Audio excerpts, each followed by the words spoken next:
When I get in the zone of just like playing the game and just like doing all the macro stuff, all the microing of units and just trying to balance everything too, to me, it's just like almost like a gaming high that has not been replicated by any other game.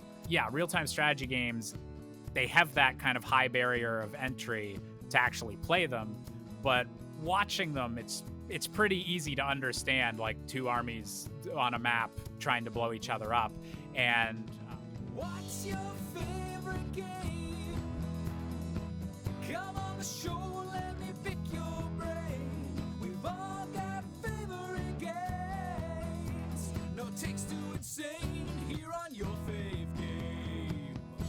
Hey everybody, I'm your host Josh Busker, and welcome to another episode of Your Fave Game, the online talk show where we chat with some of the most creative people from across the internet and ask them the world's most important question: what's your favorite game? Today we are joined by one of my favorite musicians on all of YouTube, my good friend Lorenzo de Sequera. How are you doing today, my dude? I'm doing good.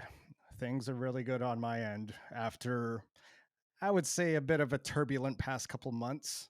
So long story short, I suffered a concussion and I've been kind of recovering from that ever since. Oh, okay. So we got the achievement unlocked, first concussed guest on the show. If anything from this podcast sounds out of line, I'm just going to throw that straight under the bus. It's the concussion, Yeah. not me. If I say anything out of line, I'm also going to blame Lorenzo's concussion. Yeah, fair enough. Yeah. Do you want to talk about how that happened or? So it was just like the most like innocent thing. Just one afternoon, it was just like me and my dog Fox. We were just kind of just horsing around a little. We kind of stopped, and then she kind of gave me the signal. It's like, okay, I'm done. It's like we can go back to like Petsy's Huggies times or whatever. I'm like, okay, cool. Yeah. So I kind of just like snuggled up to her, but that was a big mistake. So she treated that as a signal to play even more, and she just like head butted me on the chin with like full force. Oh, So round two. So that shook the noggin. It was one of those things where it just happened so fast. I didn't know how to react at all, and it just like it hurt so much in the moment, and I kind of just like ran away just to kind of like retreat and assess the damage, and then I kind of like I'm just like I've had this feeling before because this isn't my first rodeo with a concussion. I was just like, this is familiar. I think the noggin just got shook. So Yeah. it didn't seem that bad in the moment. So I think at the same day we were having like a board game night, and I just remember the whole time just going through that board game night, just going through the motions, just kind of just staring with like blankly the entire time, just like, oh yeah, just everything gradually getting more cloudy, and then it just got to the point where I was basically like out of like commission entirely for like, I would say about a month. I had to basically lay low and just stay in a dark room most of the time. Oh wow. Yeah, like No, because I remember whenever you posted about that, I think I don't know if I made like a Fox 1v1 Final Destination joke or something like that.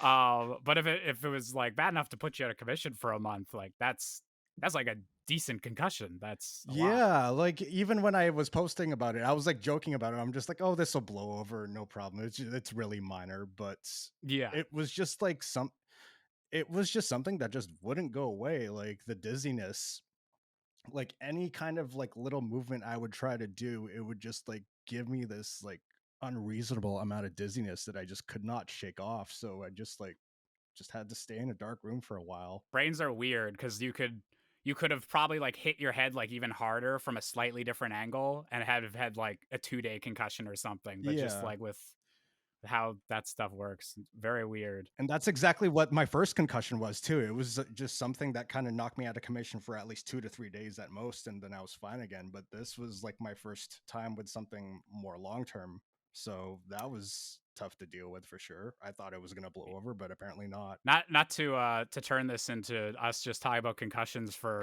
the next hour, but the 2 times I've gotten concussions have been really like out there ways to get concussions. Because the first one, whenever I was 12, we got rear-ended. My entire family, our car got rear-ended by someone that was trying to or was in a chase with the police. Oh Like the gosh. police were chasing them down, and we were like just about to turn off the main road, and we could like hear sirens behind us. And the dude being chased like just barely kind of got the back of our car as we were turning.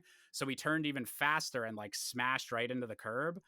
And at the time, I had just been like resting my head against the window. And Oh. so whenever like the whiplash of the car going around, my head went back and then it smashed, like nearly popped the window like out of its frame just with my forehead. Oh my gosh. Um, and I remember, I think that put me out of commission for like a week or so. And then the one other story, just really quick, I might have told you this one before. In university, I had I had a date and it went pretty well. And I was dropping the girl off back. We lived in the same dorm, but I was like dropping her off at her dorm room basically. And the night went well, so we had like a first kiss type situation. And there was an inside joke in our mutual friend group at the time of the Homer Simpson whenever he like woo, woo, woo, woo, woo, like spins around on the floor thing. I can't even like describe why that was an inside joke, but it was a thing. And so I thought it'd be really funny if that was my reaction to the kiss. And so I decided to get down on the floor and do the little spinny thing. So I got like two woo woo out, immediately smash my head into the concrete door frame because all dorms are just made out of like pure brick.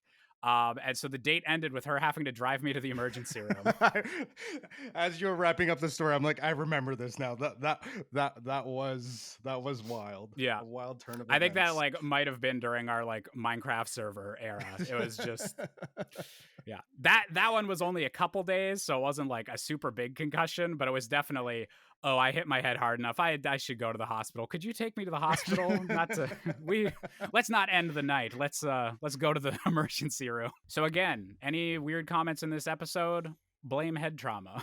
And on that note, we're gonna get right into it.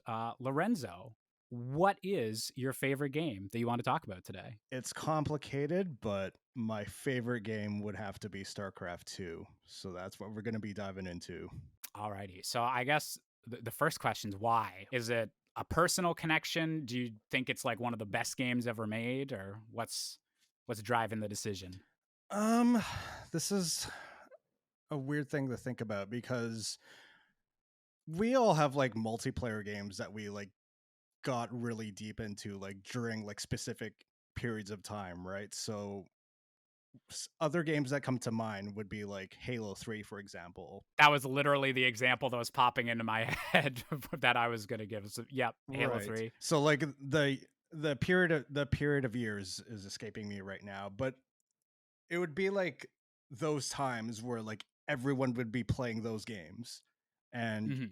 the amount of attention not from just from like the people but from the developers as well. So it's kind of like a relationship that kind of goes both ways. um so for me, I would say like StarCraft 2, between the periods of 2010 when it was released to like I would say 2012, to Mhm. me was just like the absolute like peak of gaming personally for me. So I'm not a huge real-time strategy guy. Might be the genre that I'm absolutely the worst at. But even I remember like how big the hype was for that game, and it was one of the first times that I saw a game be super hyped up before release, and then at least from my corner of the internet, it seemed to live up to that hype like entirely because everyone was, it seemed to just be a thing like, oh, StarCraft is the best real-time strategy game. We're finally getting a StarCraft 2 after over a decade. And Blizzard just nailed it. They were in peak Blizzard mode at that time, it felt like. Yeah. So the amount of hype definitely was there. Like everyone was talking about it. Everyone that I knew, everyone bought the game. Like everyone was getting into it at the same time. I'm just like, this is awesome for me because I already loved the first StarCraft and played it so much when I was a kid. So like for me, this was like kind of like a dream come true. It's like the game that I love finally gets a sequel, and it's right off the bat like better than the original Starcraft and Starcraft Brood War as well. So actually, yeah, I guess I'll go back to the beginning. So you do have some experience with the original StarCraft and Brood War. Was that more just like a game growing up, or did you ever like play a little bit competitively, or like try to get into that scene, or was that a bit too early for the original game? I think that was a bit too early for me because like I must have been like pretty young. So like it was something that I just played casually. Playing a lot of like those custom maps where like I forgot what it was called. There was one map in particular that was my favorite because it was essentially like an RPG. Oh, it was called Elements. So there was like this Elements RPG that I would always like try to play online through Battle.net. So like there Oh was there yeah, was things like that, like Bunker Wars 2, like like 7 versus 1 computer, or just computer stomping too, just all the fun shenanigans. It was something that like I never played the like original StarCraft like seriously at all, like playing straight up matches. That's just something that I never did. So it was always like little like fun side things in yeah, StarCraft. like the sandbox stuff. Early Blizzard was really good for that because like I didn't play a whole lot of StarCraft. But I know like Warcraft 3 was what led to like Dota, League of Legends, and all this stuff just from its custom modes because Hmm. Blizzard was kind of so open with how they allowed their games to be run and what they allowed people to do. Right. So that was basically like the origins there. But with StarCraft 2, like fast forwarding and now me being older, I've already had my brush with competitive gaming with Counter-Strike. So it was some time since my foray into that. So I was kind of looking for the next step there, and StarCraft 2, everything just kind of seemed to line up perfectly for me there. So it was something that I just got got super into, just played so much, and eventually got to the point where I'm just like, you know what, I'm just gonna keep playing and I'm just gonna keep pushing myself. I don't have really like a tangible goal here, but I just want to keep pushing myself to see like how good I can get. Yeah, how far you can go. Yeah. So I Yeah. found it to be like really fun for that. Like it was really satisfying. But I would say throughout, like, especially like during the peak time, like between 2010 and 2012, it wasn't without its faults though. Even though the state of the game itself um was really good, like the game itself was great, there were some issues with other parts of it. Like it initially did not ship with a chat room. So you could not chat with Oh people wow. properly. You could only do private messages. So there was this weird, even though everyone was playing it, there was this weird, almost like lonely experience because it's especially with the nature of the game where it's not really team based most of the time. It's just you and your opponents 1 versus 1. Sure, Yeah. you could do team games, but because there weren't really like chat rooms, if you were just a person and just opening up the game for the first time, you couldn't really like find groups yourself. Yeah. So you always had to kind of go on to like online forums and back then too. So it was just a weird Yeah, and this was like pre-Discord. This would have like been pre-Skype even. and pre Like, Twitch, pre like yeah, pre lots of things too. So yeah, so it was definitely a weird spot too. So like I said, the core game was there, but it was missing a lot of pieces to surround it to really like support it. So just mhm. little things like that. There was just overall a lot of missing features too that even StarCraft Brood War had in on Battle.net just wasn't there in the original StarCraft Wings of Liberty. And I know that was kind of a again kind of speaking as an outsider, but one of the controversial things is that I know like even before they launched Wings of Liberty, they kind of had to announce that look, you're not getting a Zerg or Protoss campaign until we do the expansion packs. And then each of those took like another 3 years to come out. It was like 2013 and 2016, I Yeah. think, that Heart of the Swarm and Legacy of the Void, I Hmm. think is the name. Something Yeah, like Legacy that. of the Void. So yeah, that kind of goes into the theme of like why I feel like momentum for the game dropped so fast. Is that like whenever it just felt like whenever there was an issue with the game, Blizzard just always took too long to respond. So Mm. that's my kind of biggest gripe with the overall StarCraft 2 experience. And whenever they did like fix or like announce something, it was always something that like the people didn't ask for. So there was always some sort of disconnect happening here. Because I believe with StarCraft 2, that was whenever they were first launching like kind of their battle.net launcher, and they were really trying to make these steps forward into online gaming after having done huge things for that whole genre with obviously World of Warcraft.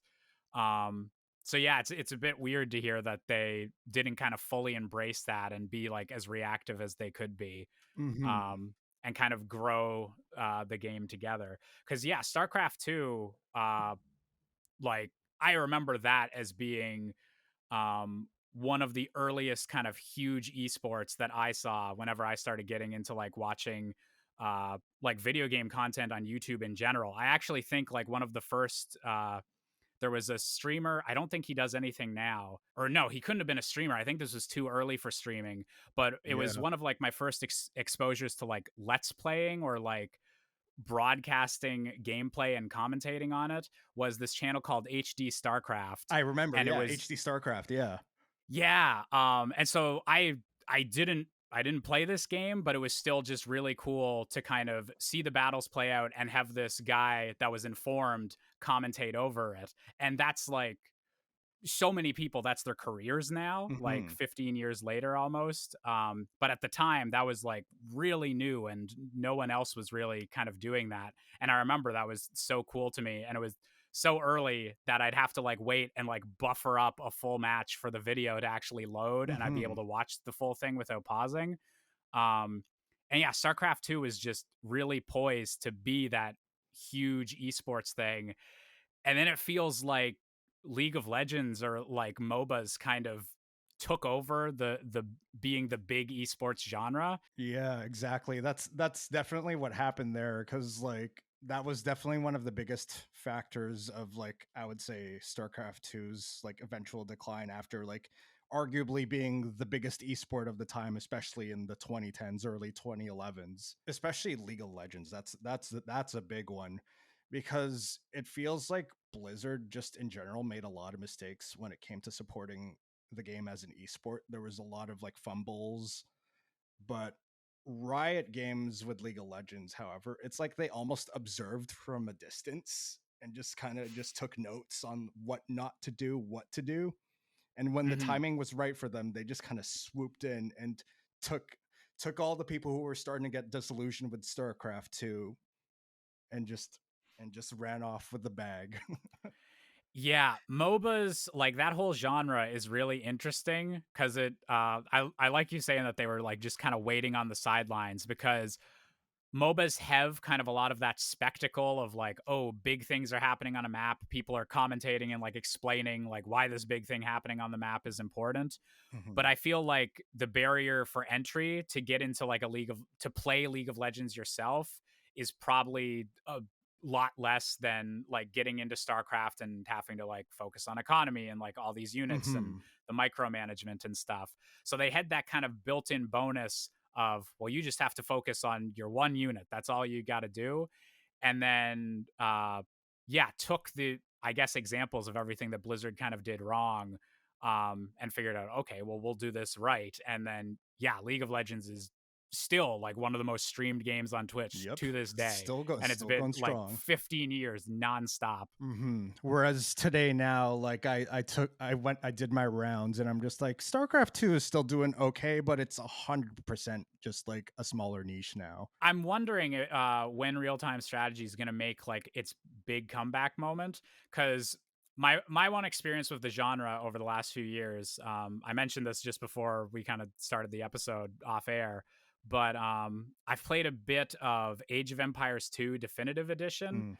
and so that's like 2D real time strategy game. I think it originally came out in 1999, and it kind of has always kept its hardcore player base. And eventually they kind of put out the updated port and they've been adding new content to that. And so they've really like kind of found their niche for Age of Empires. And I think they tried to do an Age of Empires 4, like a big new like version of the game, stunning new graphics and all that. And I think it did okay, but then everyone just kind of went back to Age of Empires 2. Hmm. And I guess Age of Empires 3 is just kind of ignored. But don't come after me, Age of Empires 3 fans. I know there's some of you out there. Yeah, it's interesting that the genre just seems to have kind of like, it has its fans. It definitely has like a committed player base, but bringing in new people, I think, is kind of a big issue for the genre in general. Yeah, it's kind of in this weird limbo state where, like, with StarCraft 2, that was the last big, I would say, mainstream RTS, and it's definitely way past its prime in terms of like popularity, that's for sure. Um, so there's still like all these like RTS fans that are just kind of like waiting for the next big thing, and that's where I'm seeing all these new like games like being developed by different companies now. So there's Stormgate, which is one of the bigger ones that was recently announced. I actually got into the Kickstarter myself, so I managed to play it myself a few times. Oh, nice. Um, Yeah, that's from that's from StarCraft 2 developers, yeah, isn't it? Or like that's some of the yeah, that's what like I ex hear. Blizzard devs? Hmm. Yeah. So that's something that I got the sense of as I was playing it. As I was playing it, so I'm just like, okay, this kind of feels like it's kind of like a spin on StarCraft 2 and just kind of taking it another direction. Mm. But just from my experience so far, all it made me, I'm just like, this is okay, but it just makes me want to play StarCraft 2, which is way more refined and obviously had the backing of, Blizzard of all Yeah, companies, that right? huge So Blizzard budget yeah, going at it. so I think that's my concern with the rise of these new RTSs being developed right now, is that they're all being started by smaller companies. So I don't know what kind of scales they're all going for, but I don't know if it's necessarily going to succeed in the way that StarCraft 2 did.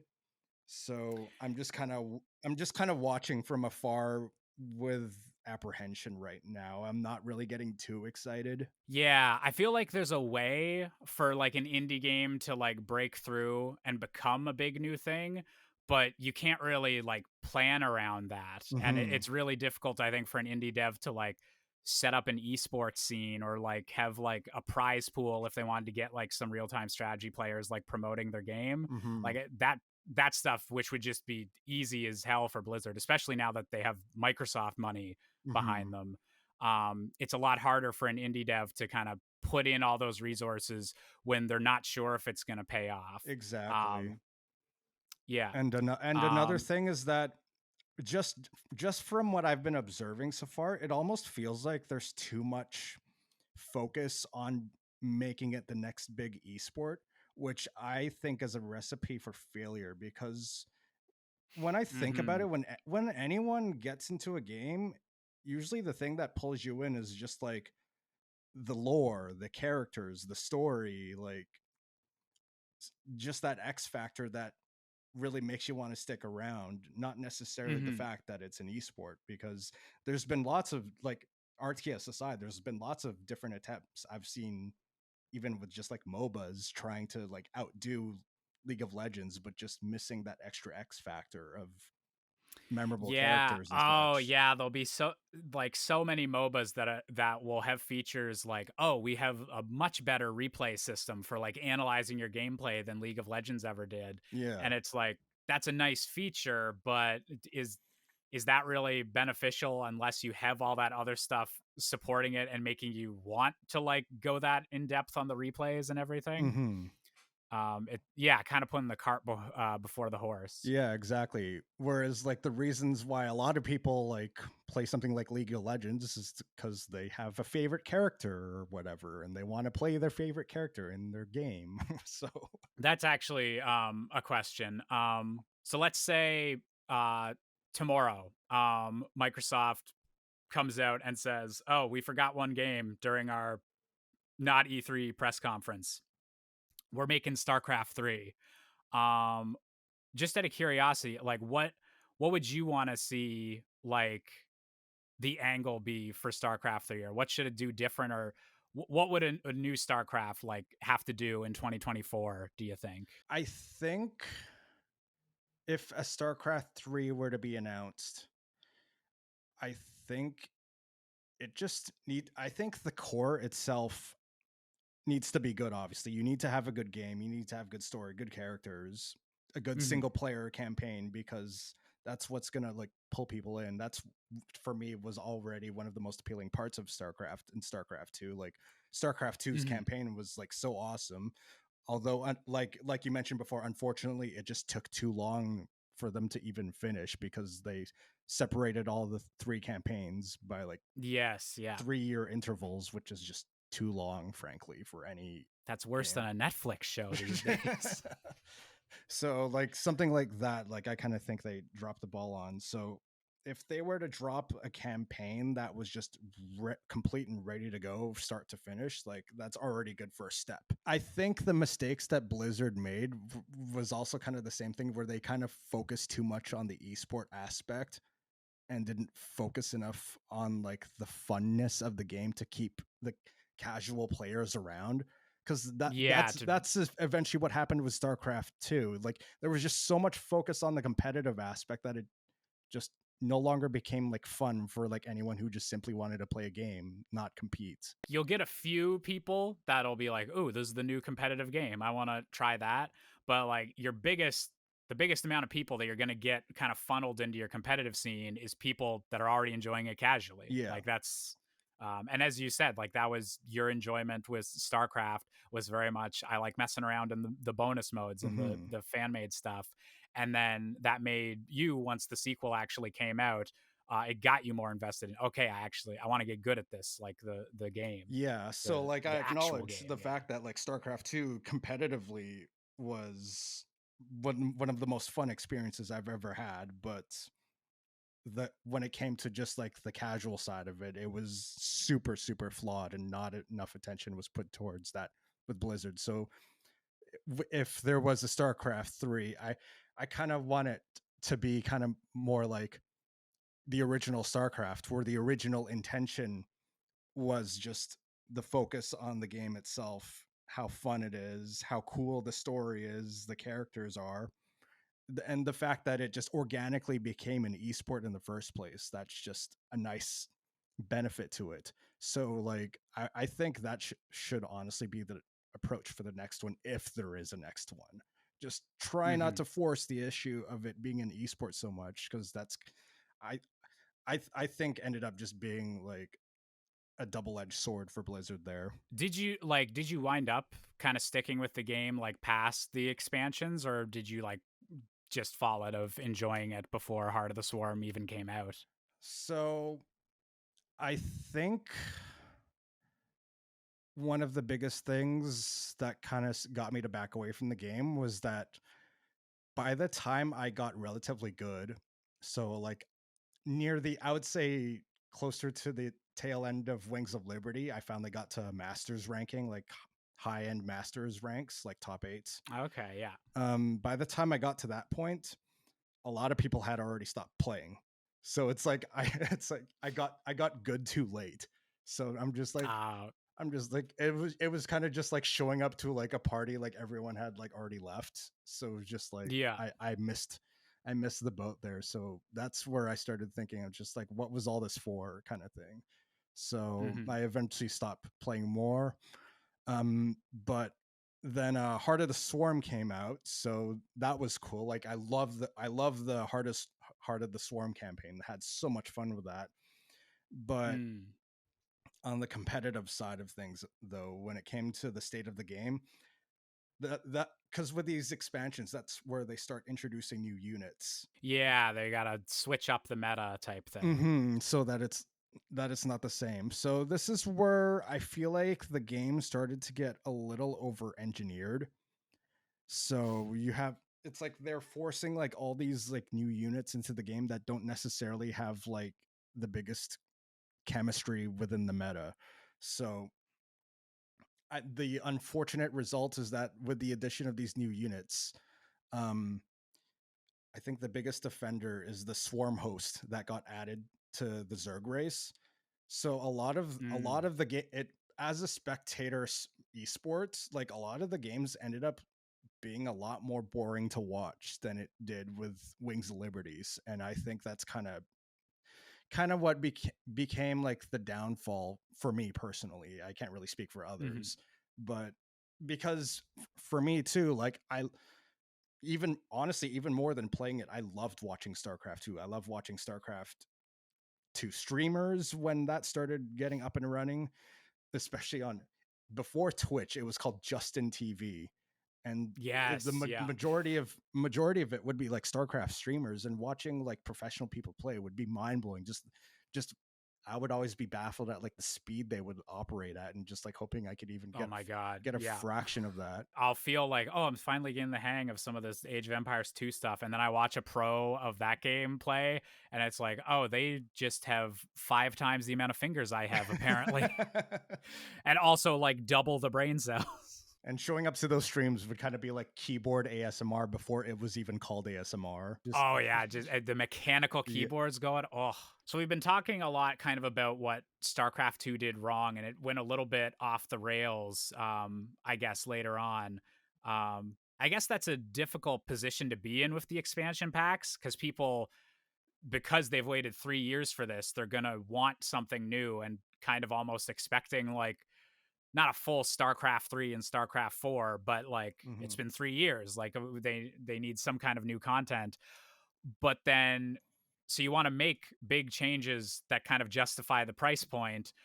But if you're making big changes just for the sake of big changes instead of what's best for like the competitive nature of the game or like how these games roll out, that feels like a really tricky balance to kind of figure out. Mhm. So yeah, that's where things definitely got tricky in terms of like how fun the game felt too, because it just felt like they were just trying to change too much all the time too. Because the thing with StarCraft Brood War is that that's it. That's the game. There's no patches.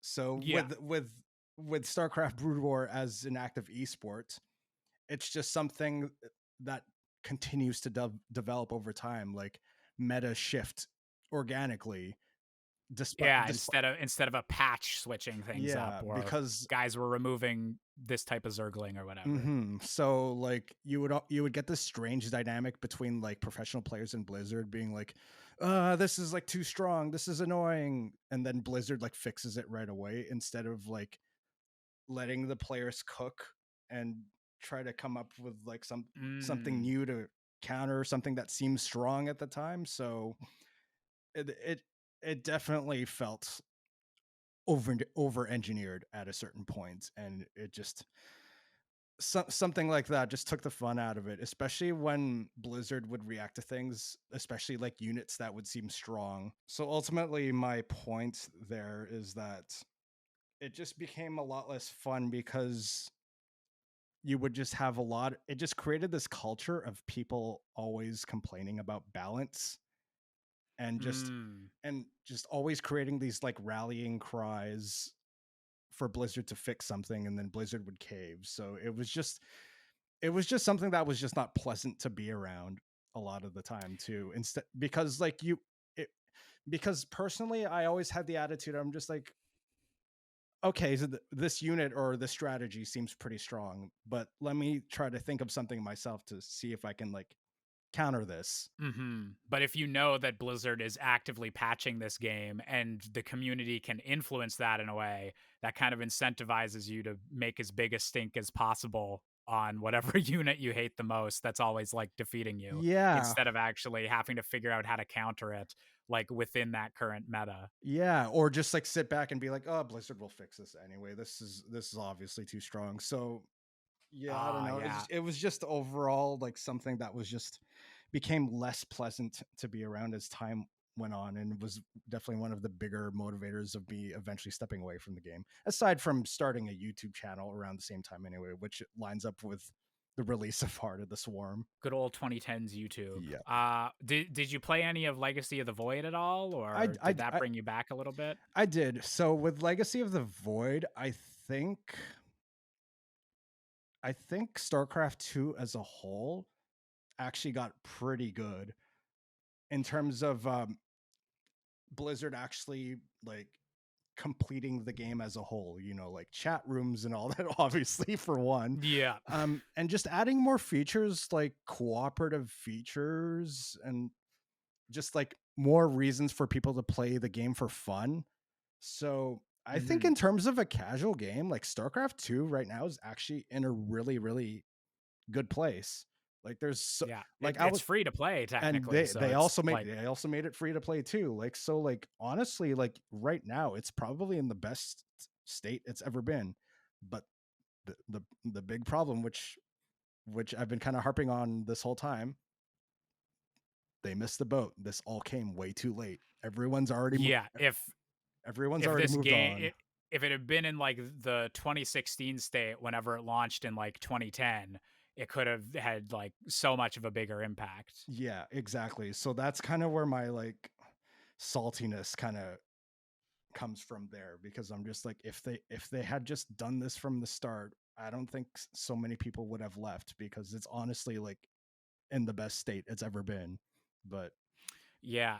the crowd's And moved on. it's also interesting because definitely probably by the time of Heart of the Swarm, but definitely by the time of Legacy of the Void, uh, MOBAs would have taken Yeah. over like the esports chart. Like I even with Legacy of the Void, I'm sure StarCraft got a decent bump from that, but I don't even know if it would have been like bumped back into first place Hmm. around then. So it's kind of cool that that did give them the opportunity to focus more on the casual players and people that know StarCraft as a brand instead of just like as an esport type thing. Hmm. But yeah, I get that is a shame that they weren't able to kind of get both of those periods of the game happening at the same time and getting like the best of both Yep, worlds. exactly. And even just the state of the game in terms of like balance and all of that, and like the new units that they add again with Legacy of the Void, I'm just like everything's in a pretty good state. It's just no one cares, or no one or knows about it even, because everyone's already playing something else. So it kind Mhm. of just shows the value, and just trying to just, if you're a developer and people want something, get on it before they move on, because that window of time is tight. Yeah.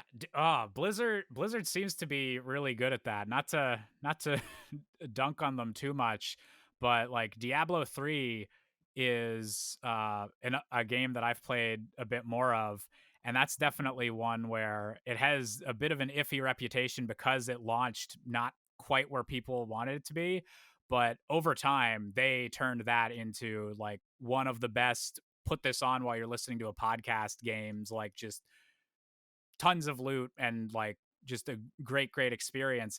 But it took them like so long to reach that point that you kind of need to sell people like, no, they eventually got Diablo 3 super good. Yeah, I hear it's like um this and like basically underground thing now, because I can say I was one of those people that got turned off by the initial experience and like never touched it since. But I have mhm. heard rumblings that I'm like, oh, Diablo 3 is like actually decent now. That's cool. But I think I, after already having like the heartbreak of how they dealt with StarCraft 2 and then getting that Mhm. same experience with Diablo 3, I'm just like, I don't know. Oh, so here's a question more about like the gameplay of StarCraft. Do you have a specific faction that you're more a fan of, or? Terran for life. Nice. Well, I always liked the Terran, but for me it was probably just that like they're in my eyes the most basic units, or at least bit simpler to understand because Protoss and the Zerg kind of have unique mechanics Yeah. uh that you need to keep into account before you can even start like building up your base or anything. Yeah, I think in terms of StarCraft 2, Terran, especially just from watching uh lots of like esport matches, for me, I thought Terran was the most exciting race to watch, because it just seemed to be the most mobile. You would always see these players doing like multi-pronged attacks, Yeah, like you can move your factories like around, flying just move your base. and flying like drop ships everywhere, and it was just like so fun to watch. So I'm just like, okay, that's definitely the one for me.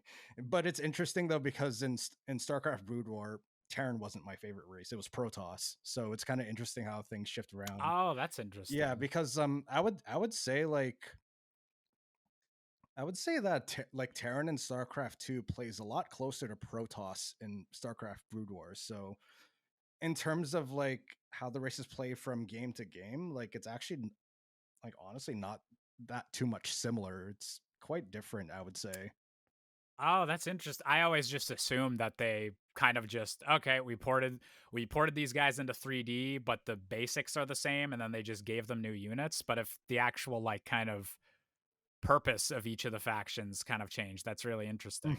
Yeah, so because like Protoss and StarCraft Brood War was always known to be like the aggressive race with like all these like multi-pronged attacks, like drop ships with like high Templars. So you would always be watch I would always be watching like these StarCraft Brood War matches, like, and at the time they were mostly in Korean, so you would just hear Yeah. like the casters yelling loudly whenever like a drop ship like dropped at a mineral line, and then a storm would like kill like all like the opposing teams like drones or SCVs, and it was always so hype. So that was like another thing. I'm like, okay, so Terran is that race in StarCraft 2, so I definitely want a part of that because Terran in StarCraft Brood War was it's kind of like they did a switcheroo where in StarCraft Brood War, Terran was like the slow, methodical, like turtley race where you would slowly build this like impossible to stop army like slowly over time, and just do like the Mm. slow movement across the map, just like the slow movement of doom basically. And Protoss was kind of that with a well, not exactly the same, but it was it was kind of like more about like building this like massive impossible to stop army like in StarCraft 2 when it comes to Protoss. So they did a bit of a switcheroo. I kind of respect that actually, that they were like actually for this game these guys fit with this a little bit better. We'll let the teleporting guys do this thing and stuff like that, Mhm. instead of just kind of sticking with tradition. That's interesting. Yeah. And then Zerg and Zerg just did its own thing. So it definitely was it also wasn't like the same Bugs. it wasn't the same thing when it came to StarCraft Brood Wars Zerg. Because Mhm. like with Zerg and StarCraft 2, it was just more about like taking over the entire map, like spreading the presence of like the Zerg creep. So just like this like Mhm. over creating this feeling of like infesting the whole map. Whereas 'Cause StarCraft Brood War or Zerg was actually like it didn't seem like it was about that. It was more about like you would always be seeing like these like really like micro. It was a very micro intensive race, especially with like the flying units, mutalisks. You would always be seeing like these creative like mm. attacks. So there's a lot of like micro intensivity with StarCraft Brood War Zerg. But watching StarCraft 2 Zerg, it was more about numbers, just overwhelming the opponent. Were Zerg rushes a thing in the original StarCraft? Like, is that where Oh that term yeah, originated? yeah. Zerg Zerg That's Rush. cool that they leaned into that for 2 then, because that was like Mm. I think that was like the main meme kind of for StarCraft 1 was, oh, the Zerglings are gonna rush you and everything. So focusing in on that is like, yeah, no, it's fun to just send a billion bugs at your Yeah, enemy. exactly. Yeah, Uh, that was a trend that continued with StarCraft 2 Zerg, where it's like technically like the fastest race where you can like attack your opponent instantly if you wanted to. But it mhm. but doing that, it's obviously like an all in. If this doesn't work, you just lose. But it Yeah, you're super messing up your economy if it doesn't work out. but it always made for an exciting watch, that's for sure. I find it really interesting because we're talking about your favorite game and we focused it on a lot of the positives of it.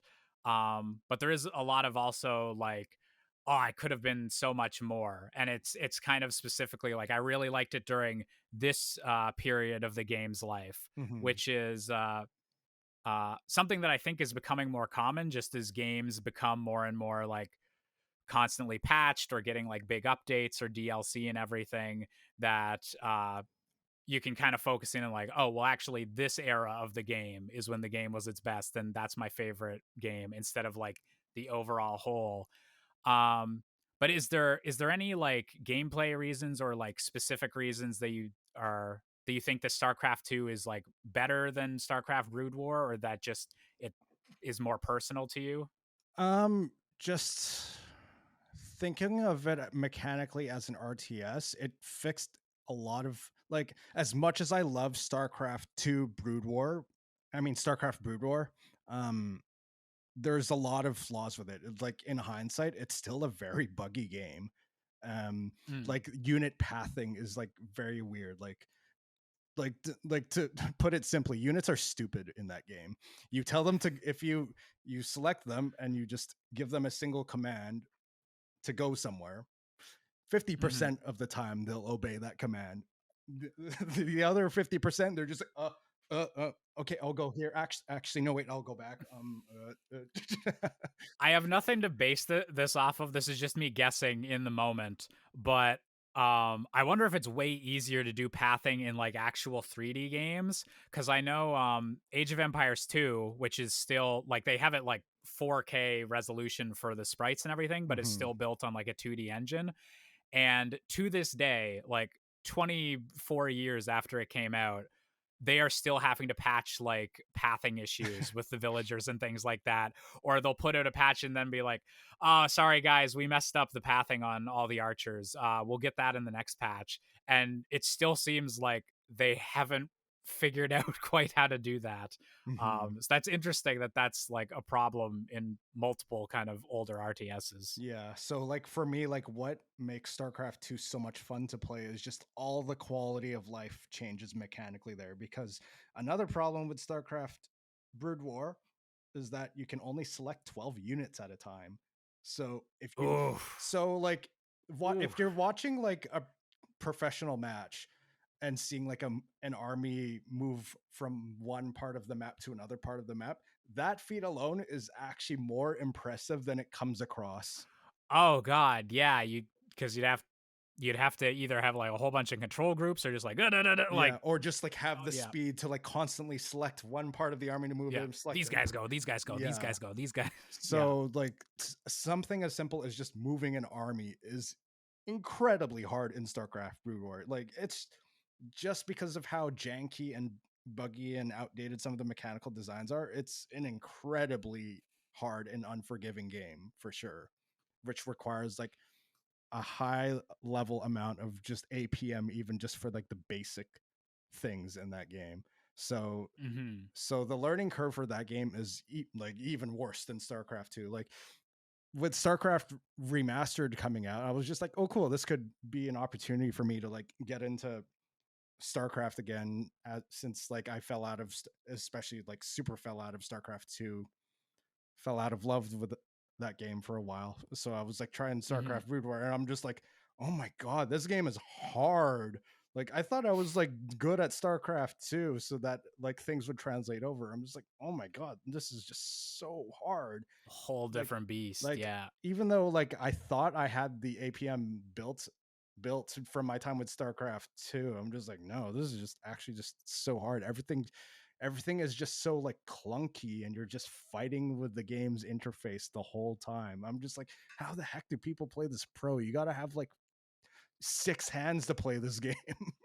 It's so interesting how like because we were just talking about like, oh, maybe we'll have a breakthrough like RTS in the next 2 years, or like maybe one of these indie companies will get it, but it'll be really hard and it'll need like the perfect set of circumstances.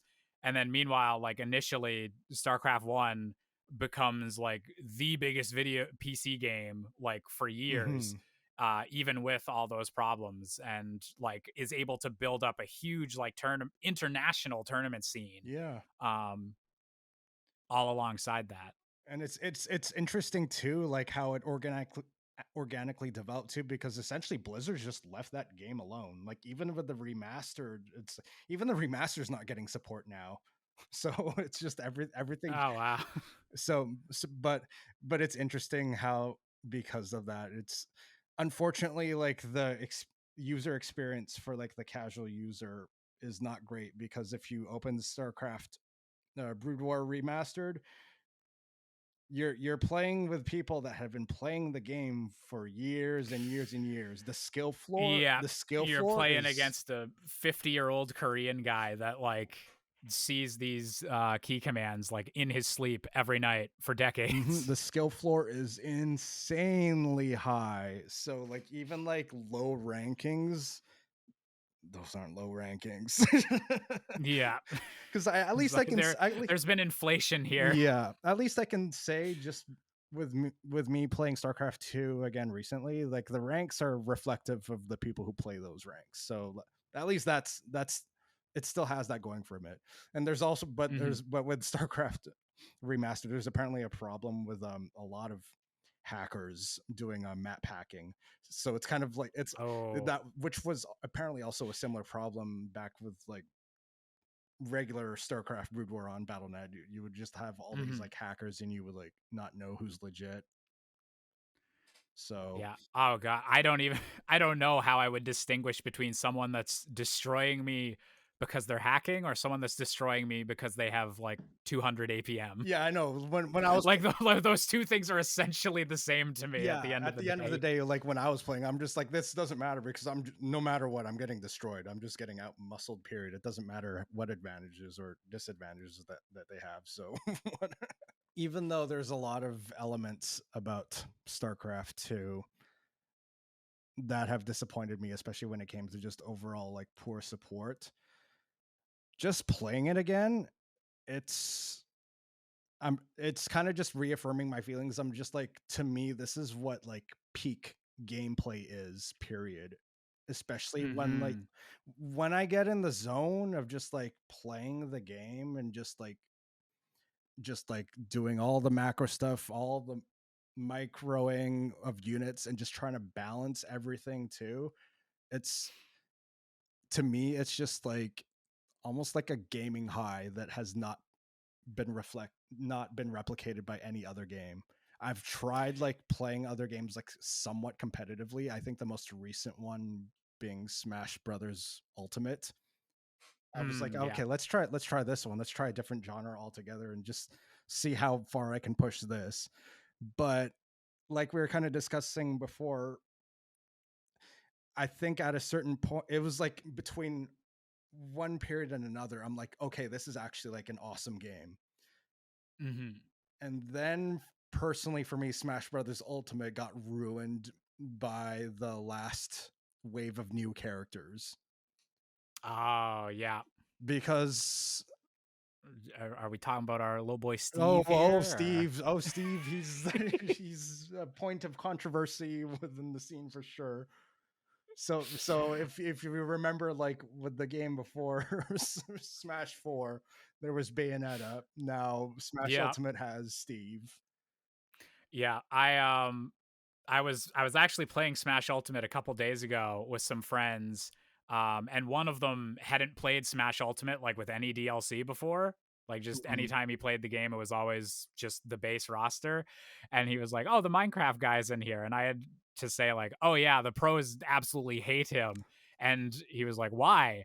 And I had to be like, I actually don't quite know. I just know that he's really annoying and the way he works, like, it's because he's so different that kind of is the sticking point, right? Yeah. And just they can't counter that as well. Hmm. Yeah, and and it's funny too, just thinking about like not just Steve, but the rest of the characters in that DLC wave. Because for me personally, it was such a grind to get all of my mains to Elite Smash, and whenever I did Mm, get yeah. them to Elite Smash, it felt so gratifying. And then with the new characters, I get the majority of them to Elite Smash without even trying. And Oh, wow. and I'm just like, wow, they're so strong. I'm just like winning all these games with like no effort. This is so stupid. And it's just funny that as soon as they just add all those characters, they just stop all support and development for the game. So the game's like left in this really unbalanced state now. Yeah, like I've heard it's a thing for a lot of games that like no one wants to put out a weak character as like a DLC thing Yeah. because then like who's everyone's gonna say, oh, they suck, why'd they add them? Hmm. But then yeah, the other side of it is you put them in as too hard, and then yeah, if you shut off support for the game, they're just stuck in that mode. We keep talking about missed opportunities, but ultimate there's a little bit of if they kept supporting that, like obviously, Sakurai, you deserve your vacation. Hmm. I love that Yeah. you're doing YouTube and all that stuff. But if they want to do Ultimate Deluxe on the Switch 2 or something and keep patching that or see what else they can add without completely breaking things, I think there's still a lot of potential with that game. Or Hmm. even just add some costumes or something. But yeah, that's a whole nother can of worms. but, Yeah. but but tying that into StarCraft 2 again though, that just like makes me think about the swarm host again, about like how strong that unit was and how boring visually it made. So it was like kind of the same thing where like watching Smash Ultimate games with like Steve was just like so like watching paint dry now. And that was the kind of the same Yeah. thing that StarCraft 2 was going through at the time with Heart of the Swarm. But it wasn't something that they could just fix right away just by design. Um so Yeah, you can't like it was yeah. So it was this awkward limbo where it was just like, okay, this is just going to keep happening. We just have to wait for the next expansion for the new units to come in now to correct the balance, but we're going to have to wait like 3 yeah. years. So, Yeah.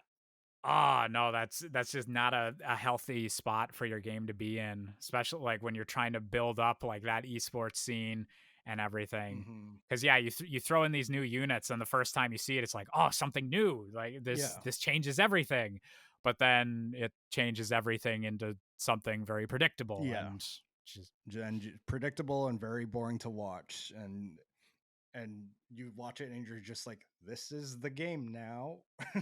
So- what would you say, because you said you watched a lot of like StarCraft 2 and stuff. Was there ever like a high point of like either your own kind of competitive journey or like an event you watched where it was just everything you liked about the game came together and it was like, oh, this is why StarCraft 2 is the GOAT RTS? Watching GSL for me was the pinnacle of StarCraft 2. That the entire experience, the culture that kind of got built around that, and what kind of What what just for I don't know the abbreviation. What's GSL? Or global StarCraft League. I should have guessed that. But Brief explanation of GSL for anyone not who doesn't know about it. So it's essentially like a tournament series that was held in South Korea. So South Korea is kind of known for being the mecca of esports and StarCraft in general.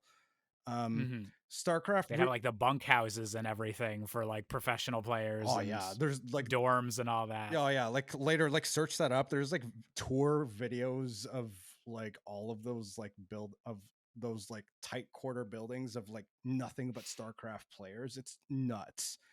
But yeah, like because StarCraft Brood War was really only like super popular as an esport in Korea, but StarCraft 2 was kind of what kind of expanded it into like a global phenomenon. But this tournament in particular was hosted in South Korea, so you had like the best, and South Korea was like undoubtedly known to have like the best StarCraft players in the world, like no doubt. Mhm. But what kind of bridged this to the rest of the world was that they had English casters, so you didn't have to just like deal with watching like Korean casters. You had English casters, Mhm. so we would be able to actually like understand what is actually going on in these super high level games. So you would have so it was mainly hosted by these two casters. One was called Artosis and another was called Tasteless. So Artosis was kind of Mm. like the seasoned like veteran, well, they were both seasoned veterans of like StarCraft Brood War. Artosis was the one who provided like the analysis, and Tasteless was the one who kind of translated it for like the masses so that it was super easy to understand. So it was this really cool Yeah, to the dynamic. layperson. And it also Yeah. helped that they were just both like hilarious too. So it was just overall like a really good viewer experience to me. And it was always so cool to watch like the storylines that would develop in these tournaments, like seeing like North Americans and Europeans travel to this tournament too, and seeing how they fared against the best of Korea too. So like Hmm. things were like finally coming together, and seeing those people like do really well and make good runs in that tournament too. So like to me, just seeing that and the just seeing the prize pools grow and grow too, like the amount of viewership too, just like being able Hmm. to talk about it with like everyone else who was playing the game, or like people who didn't even play the game and like enjoyed watching StarCraft. Like it like there were like during that period of time, it just felt like everyone was it all eyes were on it, and it was just like a cool experience. And it just makes me wish I'm just like I just wish I could like live those days again. Just go back to that period of time of StarCraft where like it was at its peak. Yeah, and that's why I really hope that at some point there is another real-time strategy game that can like break through and become like not just having its niche of like esports players or people that are already into RTSs saying, "Oh, this is a good new game. I'm going to move and have this be my main game." But actually like break through with the masses and have people be excited to watch as like a sporting event type Hmm. thing because yeah, real-time strategy games they have that kind of high barrier of entry to actually play them, but watching them it's pretty easy to understand like two armies on a map trying to blow each other up. And whenever you have these good commentators that they've got good banter with each other, they're able to explain things so that you know what's happening even if you don't play the game.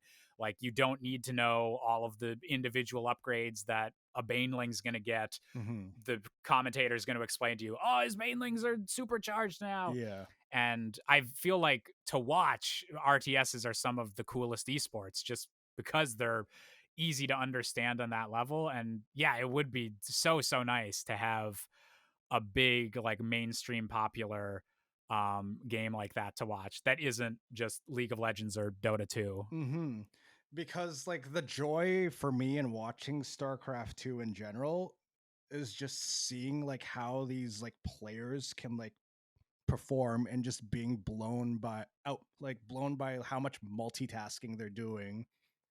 Like just seeing these like high level players pull off like crazy multi-pronged attacks while still like macroing at their base like perfectly without missing a beat, Yeah, no idle time and and nothing. And pulling off these like really intense micro moves that are insanely difficult to pull off, like split, like always watching like Terran players like splitting Marines versus like an attack of Banelings, because it was always the thought of like, oh, Banelings like hard counter Marines, like no question. But seeing like pro players like come up with these micro moves where you just like individually like pull like separate Marines like so fast with your mouse so that like you spread them apart, and then they all like pick off all the banelings as they're trying to attack them, and just being mhm. blown away with the amount of precision and speed that is required of that. And then to go back and find that it's like, oh yeah, and they're also still making stuff at their base, no problem. No, it's like genuinely the gap between like, oh, I can get the basketball in the hoop like every now and then versus like Michael Jordan or Yeah. something like that. Hmm. Like just the gap in skill and how good you can get at a game like that because of how deep and complex they are Hmm. is really something. I'm also kind of tying in the MOBA thing here. When I see that most people moving on to MOBAs and the reasons why, it's like, with that said, I do understand why, because like despite all this stuff about how crazy the StarCraft 2 gameplay is, the side effect is that it is inherently a way more stressful game. Like no question Hmm. about it. It requires such like a high level of everything basically. It just like Yeah, so your brain is overclocked for that it's match. it's it's it's a game where you basically need to be in a constant state of being overclocked. I Hmm. and it's just like, as much as I love that feeling in a game, I can totally understand why people would eventually move on from that, because it's not the most sustainable experience. So something like a MOBA, which is Yeah. definitely, it's like more chill. You only have to really think about just your micro movements, Yeah. It And would actually be a lot more chill to have teammates to yell at when they do something wrong. yeah, I was gonna say I'm just like it's also more chill because you're it's a more social experience, but I was like, no, that's arguable because in my experience it's been more arguing than pleasantry. Depends on who you're playing with Yeah. It's like I don't know, it can be kind of and toxic. what role you're playing. Yeah, yeah. So that's up for debate, but overall, like I can because it makes me think even if let's say StarCraft 2 got to the state Legacy of the Void, like say like 2011, if it got to that exact Mhm. state, it just makes me think I'm just like, I don't know, would that be enough to keep more people around, or would have people moved on anyway just by the whole sheer design of the game being like a solo experience? Does it really just come down to that? Yeah, I think MOBAs probably were poised to take over anyways, Hmm. but I think that that's more so just like the strength of that genre and how it is like a lot of the benefits of RTSs, but without some of the downsides. Hmm. Like I think that helps it. Um and StarCraft kind of two kind of launching in three separate parts probably didn't help. Like it might have had like a more condensed, stronger impact on that early esports, early streaming area Hmm. or era. But but yeah, I don't know if there was anything that was going to stop that MOBA wave once like League of Legends like came out of beta and was really pedal to the metal Hmm. with winning people over. Yeah. So it's yeah, I don't know. At the end of the day, MOBAs are just not for me. Just like I, for whatever reason, just like have not like. It's kind of funny. The one MOBA that I actually found myself enjoying was Heroes of the Storm, Blizzard's MOBA, but Oh yeah, but yeah. that I've played a little of that. unfortunately follows the same theme of being too late. It Yeah, that the whole not just how they supported it. I think the game itself just came too late. yeah, no, they were like, "Oh, well, this is the big thing. We're gonna get in on that," and they did. Like, they had the brand power of let's have all our like StarCraft, Diablo, and Warcraft characters like be in Yeah, it. Like it's that so was, cool. You could there's so many cool characters and it's actually a fun game and it's like not toxic, but yeah, it doesn't yeah, and matter. they deliberately did kind of make it like a bit more accessible or like uh not simplified, but just a bit. I don't know what the correct term is for it, but I know it just had kind of a different angle than the more hardcore League of Legends or the super hardcore Dota 2. That game gets crazy granular. Mhm. Because I've had brief forays into playing both Dota 2 and League of Legends, but each time what happens is I'd eventually start trying out the ranked mode and like get to gold or something, and it would be around there where everyone just starts being really mean if you're if you start not doing the best, Mhm. and that always was a big turn off. Yeah, that's always what pushed me away from MOBAs too. Was like getting to a certain point and then just like the Yeah, game just suddenly feels really unpleasant to be around all of a sudden. But yeah, and that's it's unpleasant to lose ranked matches, but then it's like very unpleasant when you know you caused someone else to lose their ranked match, and then you're like, ah, they're mad at me. and it doesn't help with the nature of MOBAs that every game is long. It's like always like what like 45 Yes. minutes to an hour. So it's just like if a game starts off on a bad note right away, you're just like, I have to deal with this for like the next freaking hour. Yeah, we can't even surrender until it's been 20 minutes in. Oh god. Yeah. But yeah, like going back to Heroes of the Storm, like it's just like it's like it's a great game. It's like they fixed every issue I personally had with MOBAs in general, but that there's a value in coming in with the right game at the right time. Yeah, timing is I don't even want to put a percentage on it. It's just so important, and Mhm. it's not even something you can really plan for. Yeah. Like just as an example, like games like Among Us or Animal Crossing, like I don't know if they would have been as huge of a hit if they didn't just get time to write whenever like the pandemic was happening, Mhm. and just like that's completely out of their control. But because of that, like Animal Crossing literally probably sold like double as many Yeah. units as it otherwise would have. Mhm. You can put all this work into a game, but sometimes it's just not at the right time to Mhm. for all of it to pay off. Mhm. Oh, so one more thing just about like the esports event. You said that was kind of like the high of the StarCraft 2 era that you appreciate the most. Were they doing like it was a big, huge like arena like sporting event, like colored lights and giant TVs yet, or was that a little ways off? Because Um I know like League and Dota would eventually lean super into like, look how high our production values are for this sporting event. And I'm personally not aware of like how much StarCraft 2 leaned into that. so definitely for their like whenever they had a finals event.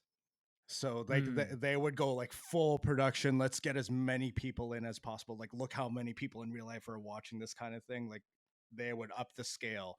But for just like regular matches like within the tournament, they would just like do everything in like their own film studio. Like people could come in and watch in person. So they're like j- usually like every time it would be like about like 50 to 100 people. I'm just like putting out an arbitrary number, but that's kind of what it felt like. Mhm. So it's just like a small but reasonable crowd. Like it's like still something that people came out to like for all the time for even like the most like insignificant matches within the stage of the tournaments. Mhm. So it was something that was like still very active, but it was definitely one of those things that more people just watched online with the uprise of streaming and such. That was like the original streaming esport Yeah. before the MOBAs kind of took over. Exactly. So, like at the end of the day, it was just like StarCraft 2 was unfortunately just like a stepping stone for what became of like MOBAs, but ultimately I still like look at that like period of time like I'm just like yeah, that was it. Like I'm just like if I could like relive any like period of time when it came to gaming, it would always be that period for me. There's some moments, and especially with these online games, that like there is only like a few years period where like they're the most active and the most kind of in the cultural conversation. I think the biggest example for me, we mentioned it at the very start of the episode, but like Halo 3, Mhm. just those like specific few years. And it's like also the fact that like I would have been in middle school like during that time, going into high school, and just like that group of friends like always getting online at night and playing that. It's just such a specific era, and like there's a lot of nostalgia to it, but it was just peak Mhm. for like the Halo franchise. Like I've enjoyed Halo Infinite and like the games they've done since, but just nothing can quite hit that perfect like just how it felt at that moment. Exactly, because like theoretically, it's like we can always go back and play these games, but the nature of being online multiplayer games, sure you can play them, but it's never going to be the same experience again because you're just not in that period of time anymore. It's like we're at a different point in our lives, like both time wise and culturally too. So it's just and the amount of eyes on the game too. So it's just like not really the same experience anymore. And I find because I've been doing these interviews for a couple weeks now, getting the show going, and I've really liked the mix of people talking about a game being their favorite, like because it's the best, or like what specifically about the gameplay like really speaks to them. But I've been hearing just a lot of stories about like, oh well, this game came out during this period of my life, and I associate it with like all this that was going on and like these things that were happening, and it's just yeah, that's how art like impacts us. It's like tied to very specific moments, and yeah, trying to recapture that is really, really difficult. Exactly. So just by seeing all these new possible StarCraft 2 successors start being developed, like I do Mhm. have hopes. I'm like, okay, maybe there is a road forward for RTS after all as a genre. But Yeah. and it I think there's a lot of potential. I think it's mhm, just waiting. The right game needs to come at the right time.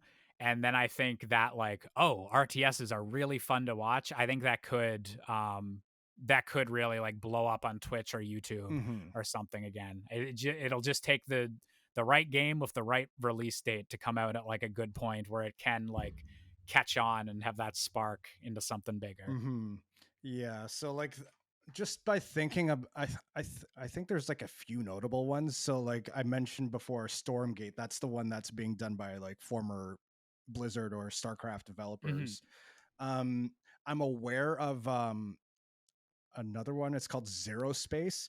So I think this one's kind of taking a different approach where they're actually having like a StarCraft 2 pro players get involved. So this one, I believe it's what's his name?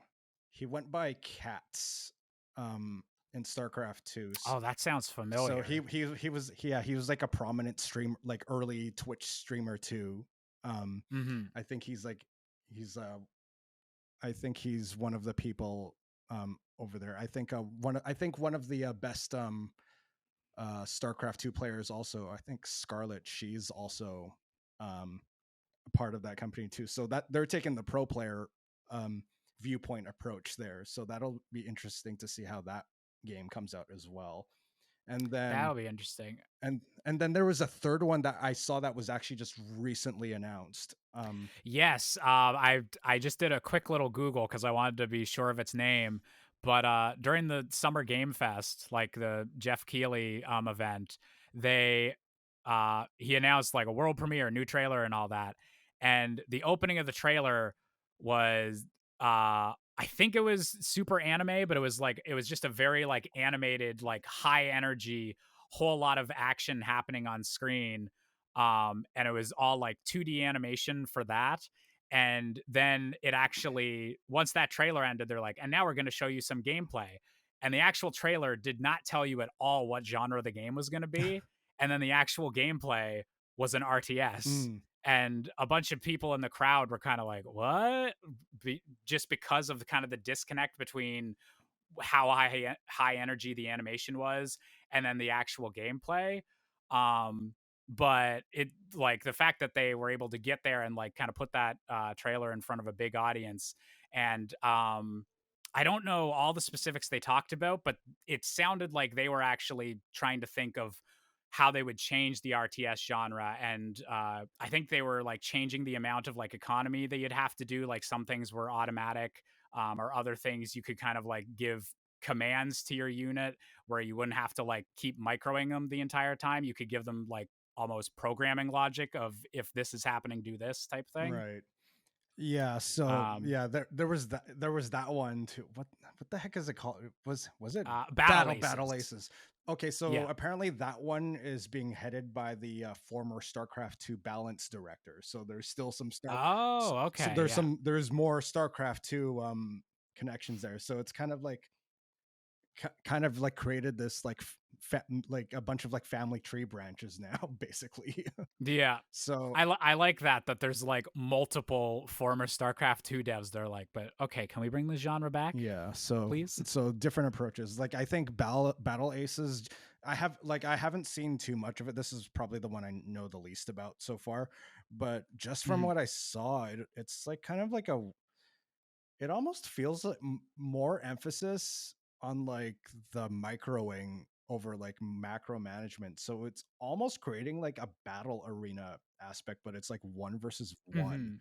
So that'll be interesting to see how that one develops. Like, is that going to be the Yeah. future? Yeah, and it was interesting how their like selling thing like at this conference was explaining this is how this is different from like StarCraft 2. Mhm. Um Instead of just going for, oh, we're essentially StarCraft 3 without the branding.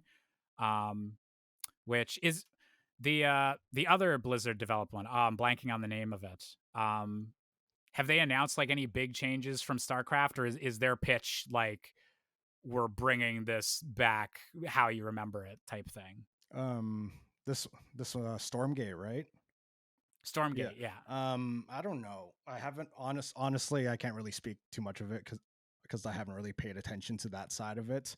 But Mm. just from my like own experience, just like playing through like I don't know if it's alpha or beta. Um, Hmm. they see it seems to be going in its own direction. I don't. It doesn't feel like it's trying to follow like gameplay wise like StarCraft 2 too much. So Hmm. it definitely feels like, what's the right word for this? Like more experimental with its gameplay, like trying new things. I don't like it's definitely in that weird space where it's just like where like the game doesn't the game itself almost feels like they don't know which direction they're going in. They're all just, it's like in this weird air where they're Hmm. just still trying new things, seeing if things land right now. So it's definitely still like in its early stages, 100% for sure. Yeah, and because you said they did a Kickstarter and everything, so I Yeah. guess they are still kind of figuring that out with their community before they go full speed ahead on Yeah, some and a decisions. new race was just released and announced too. So like like on a design point of view, like everything's still in a very early stage. So there's Hmm. not a lot I can really say too much about that that game yet. Even if I've played it myself, it's just still too early. But judging from footage I've watched of Zero Space, the one where StarCraft 2 pros are involved, just from a Hmm. visual standpoint, that one seems to stand out to me a lot more.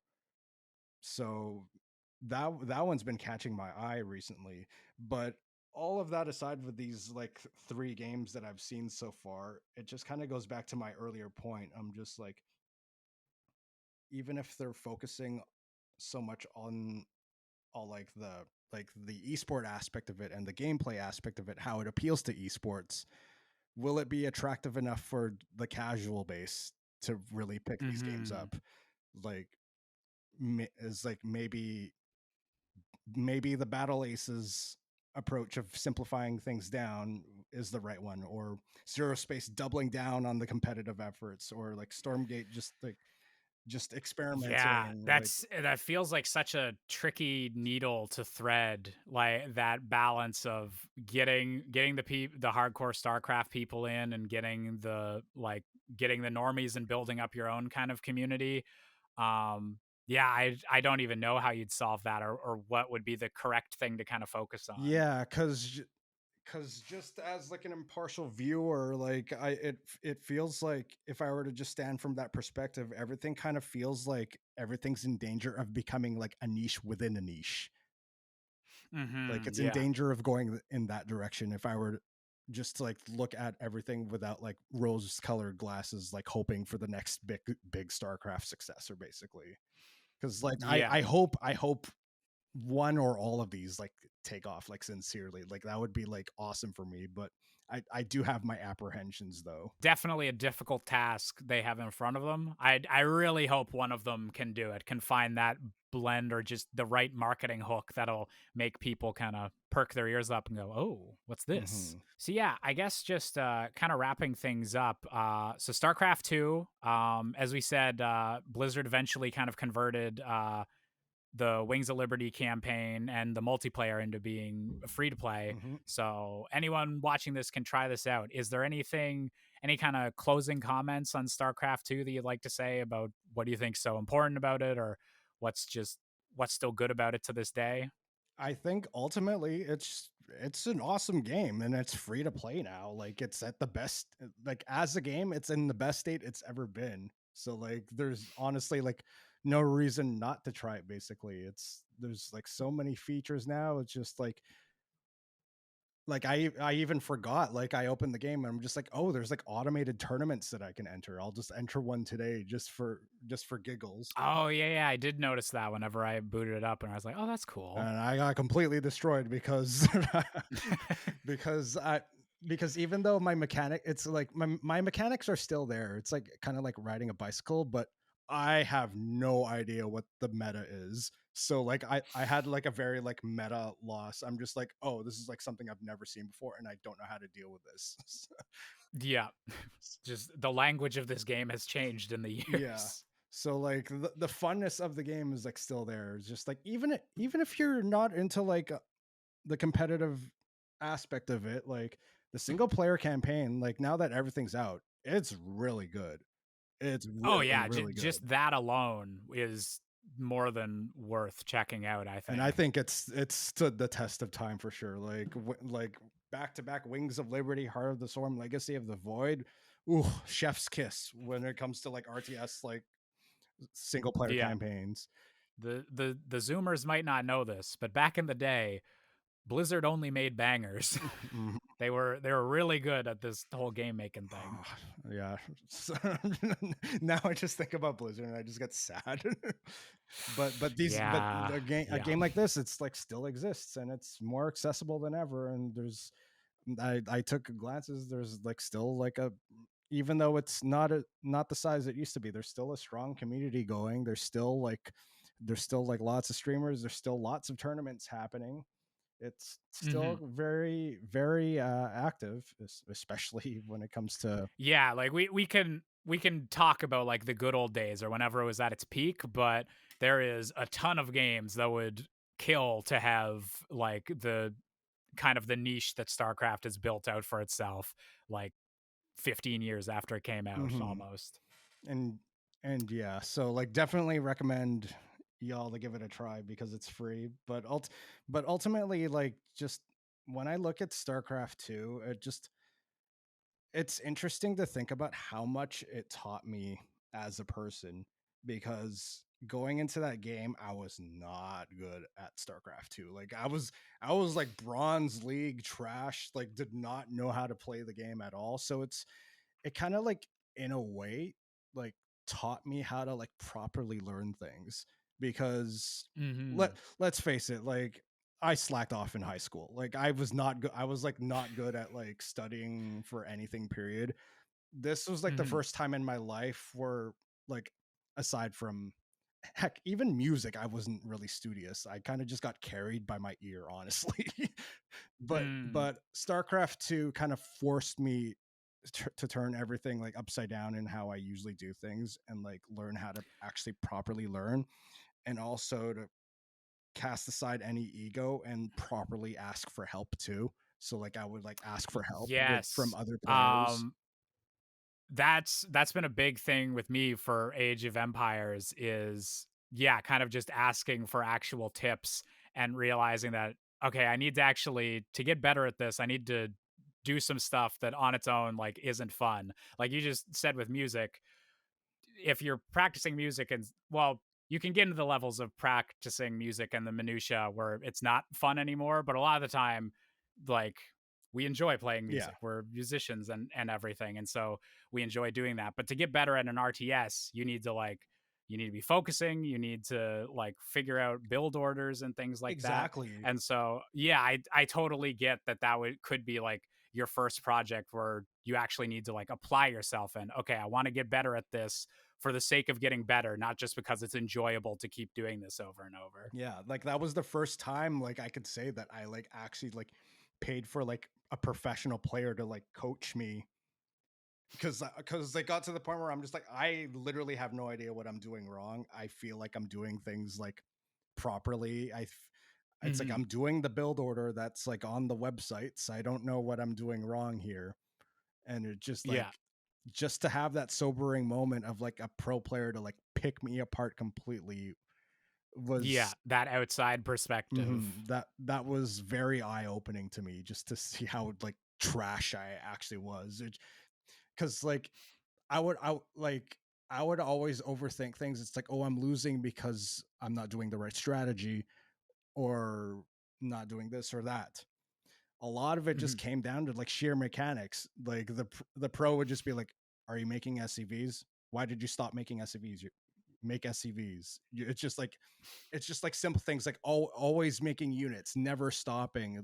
And Mhm. all it's like, you're supply blocked. You're supply blocked. Why are you supply blocked? Keep it, like, it was just like simple things like that where. And just going back to old replays, it's just like, you didn't lose it because of you did the wrong strategy. You lost because you got supply blocked, or you lost because you Mhm. stopped making units at around this like period. That's as like simple as that. Yeah. Like that game was definitely a very big eye-opening experience in terms of like how I learn things in general. And it's something that I've like carried with me like onwards, like throughout life. So it was definitely like a massive influence on me, like as a person. So like there was a lot for me to take away from that game. So I think that's ultimately why I look at it as my favorite game, because of how much it influenced me as a person going forward. Yeah. it was such a specific and special time in your life, and that coming out of it, you're like, oh, I grew from this. Like I Mhm. am a different person kind of coming out of it, Yeah, even because like, even if the game's like not quite the same anymore. because like just thinking about like my ups and downs with that game, like I I remember like always being like very emotional whenever like I lost the game, because I would just like not understand why. It felt like I would always be doing the right things. Like I would get so Yeah. mad at myself, but just like being blind to the simple things that I wasn't doing. Yeah. It's And there's just so much to keep track of. Like RTSs are they were invented by coaches so they'd have a job mhm, because they are like the best games to get kind of coached on, because there's just so many things that can fall out of your brain and you don't realize that it's really holding you back. mhm. But something that I've like applied to like things in the like to present now, it's just like, because I've always been one to overthink things, especially with music. But it's just made me realize to step back and just take a look at my fundamentals and basics and just build from that. Not Mm. trying to like think too much about like anything that's like outside of my control, or just like, even if I'm just like trying to like drive from one place to another, it's just like I could just take this really easy road. I don't need to like take the complicated route. Hmm. So, Yeah. but it is something that I do recommend ultimately for people to try. It is, but it's definitely going to be an overwhelming experience. Yeah. Try out those tutorials, Yeah, folks. try the tutorials and go from there. So yeah, Lorenzo, just as we wrap up, one, where can the people find you? And two, do you have any projects that you'd like to plug that they should check out? Oh yeah. Heck, even recently, I just did a collaboration with my partner Julia Henderson. That's on YouTube. So we did a cover of Coral Crown from Hades It is a 2. sick cover. I loved it. We just basically took the original song and we're just like, let's just make this even heavier. That's it. It's just that. So if you want a heavier version of that, there it is. I'm so excited for Hades 2. I still haven't played it because I don't want I don't want to I don't want to play it before the game's complete, because I'm Yeah, I'm the exact same. Because with Hades 1, I managed to I just didn't really have much interest or like hadn't heard much about it whenever it was in early access. But then when it came out was when everyone kind of like super got into it, and I played it then, and one of the best games of like the last few years. yeah, Like so good. And so yeah, Hades 2 has been a struggle to like try not to play that early access or even look into what other people are I doing. know But it's I've such. heard some of the music, and it's Darren Korb is just a genius. Oh yeah, So good. his work on Hades, just what I've just the bit I've heard from Hades 2 is so good. And just Yeah. all the other Supergiant games, oh my gosh, they're doing good things over there. But yeah, otherwise, also got my YouTube channel. So it's funny, like I was actually like really putting effort into like bringing things back. So like not only doing music but introducing long form content. So I put up my Mm. first piece of long form content in a while. It's a video. It's like that's loosely based on like Bochi the Rock, intertwined with some personal storytelling there. That was a really fun video to make. And then I did a cover of Terra's theme. I did like a grunge rendition of that. So I did one like reintroduction of long form content. It's like, and bringing the music back as well. And then I got my concussion. So it kind of do that unfortunate mishap kind of derailed everything, but I've been getting back on the tracks, aside from focusing on my personal health for the past couple months. um Yeah. but it's funny though, as soon as I started getting better, I started just like, this was not a conscious decision. I just started writing music, and it was music that's very different sounding. So I essentially came up with, it's like a batch of songs that was essentially inspired by like my current state of mind. So it's like, Mm. something that came out of the concussion, where it's just like, oh, it's making me like write music that I normally would not write. So I basically have like an EP worth of songs that I've demoed, and just listening to them, I'm just like, yeah, I could put this out. So I'm definitely gonna, I'm planning in the near future to record that into an EP, like, and just to release Nice. that. That's super cool. You like embrace that. Like, I'm getting weird songwriting vibes. Yeah. I'm gonna make an EP out Yeah. of that. Like, that's super So cool. I already have a name for the EP. I've already done the album art. It's gonna be called Rest and Recovery. So it's like, Ah, it's nice. almost, it's like a loose concept EP on my recovery. So look for that in the Nice. near future. It's gonna be very different sounding, but also still me, I hope. I don't know. Yeah. And I'm gonna be doing some vocals on that. I've been trying to do more vocals. Like, heck, even in the Coral Crown cover, I did some death metal growls. I was wondering if that was you or if Julia was just going super low for, It's for actually, it's some of those. just so, for some behind the scenes stuff, it's actually like a combination of us. So it's like a blend of our Mhm. voices. Yeah, I knew she'd tweeted or something that she'd done like some screams, Mhm. but there were some of them where I was like, is there some Lorenzo in there? Oh yeah. So there's some prominent death metal growls, which I learned how to do by accident while I was playing with my dog. Because I was making funny noises because, like, she was growling at me, so I was like, and then I'm like, like accidentally just That's like the best way to figure that out. like You accidentally switch from dog to death metal. like accidentally discovered the proper technique to do death metal growls without hurting my throat. Just, I was like, oh, I vibrate this. yeah, it was just like, so, and like forgetting about the dog. So, and I'm just going like, distracted. Wait, was this after the concussion? Just something got moved around in there. Maybe, who knows? So I can now death metal growl for better or for worse. I don't know. No, that is awesome. Yeah, thank you very much for being a guest on the show. I really like talking about StarCraft 2. Likewise. And yeah, definitely check out Lorenzo's stuff, both his content and his music. And yeah, for me, if you're watching this video, you know where my channel is. So check out other videos on there. I'm Josh Busker everywhere else. I put out a classic rock themed album a few months ago. You can check that out wherever you stream music. Just look up Josh Busker. And yeah, thanks everyone for watching today. We'll be back with you next week. And until next time, see you, everybody. Listen to his album. Do it.